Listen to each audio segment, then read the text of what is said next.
हाय दोस्तों, आप सबका स्वागत है आपके यूट्यूब चैनल भूतों की अनसुनी कहानियाँ। आज जो ये मैं कहानी बताने जा रहा हूँ, इसका नाम है जंगल की चुड़ैल। चलिए बढ़ते हैं आज की कहानी की ओर। समीर और उसका छोटा भाई वीरू अपने मामा के घर से छुट्टियां बिताकर घर लौट रहे थे।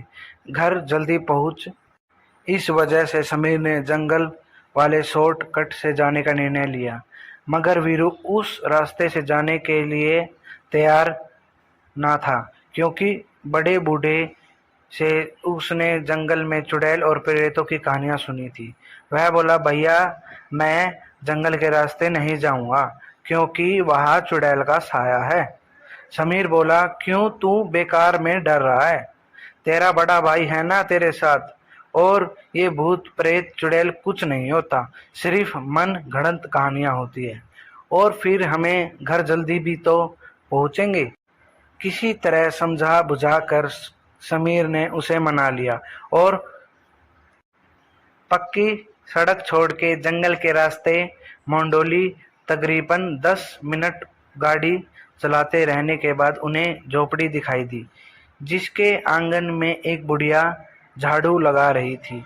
समीर बोला, देख छोटे जंगल में कोई रहता भी है।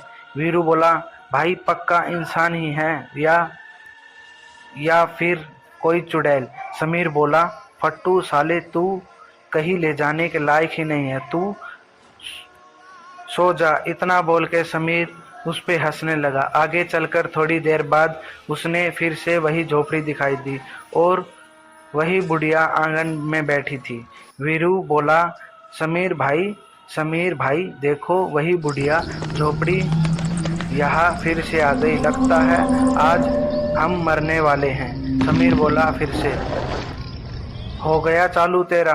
कोई और झोपड़ी भी तो हो सकती है, बुढ़िया को हमने नज़दीक से थोड़ी ना देखा था। यह बोलकर वीरू का मुंह बंद कर थोड़ी देर बाद जब वही झोपड़ी फिर से दिखी, और इस बार समीर की भी फट के हाथ में आ चुकी थी।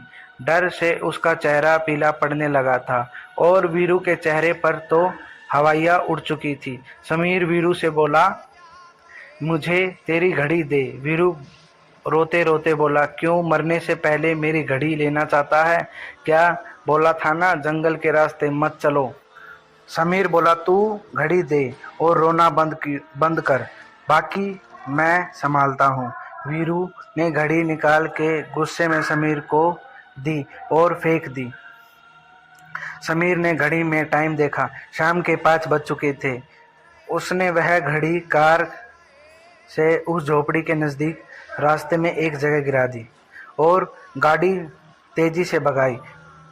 थोड़ी देर बाद उन्हें वह झोपड़ी वापस दिखाई दी। इस बार बुढ़िया वहाँ नहीं थी। फिर बीरू रोते रोते बोला, भाई अब हम पक्का मरने वाले हैं। समीर कुछ नहीं बोला। झोपड़ी के नज़दीक पहुंचकर उसी जगह पे उसने गाड़ी रोक दी। उसे वीरू की घड़ी वही पड़ी मिली। उसने समय हुआ था 5:10। समीर समझ गया था कि वह किसी छलावे के फंदे में फंस गए हैं। उसने वीरू को घड़ी दी।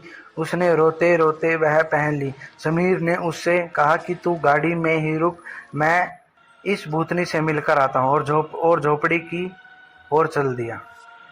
वीरू चिल्ला रहा था, भैया वहाँ मत जाओ, वहाँ चुड़ैल है। फिर अचानक वीरू के गाल पर एक चमाटा पड़ा और आवाज आई, घर आया गया छोटे, उठ जा।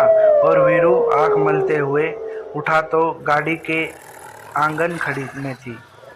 घर के आंगन में खड़ी थी और समीर कार से सामान निकाला था। और जब वीरू घड़ी के समय देखा तो 5:10 हो रहे थे। समीर ने आंखें पूछा तो नींद में क्या बड़बड़ा रहा था, वे आज हम मरने वाले हैं, आज हम मरने वाले हैं। समीर की बात सुनकर वीरू खुद पे ही हंसने लगा।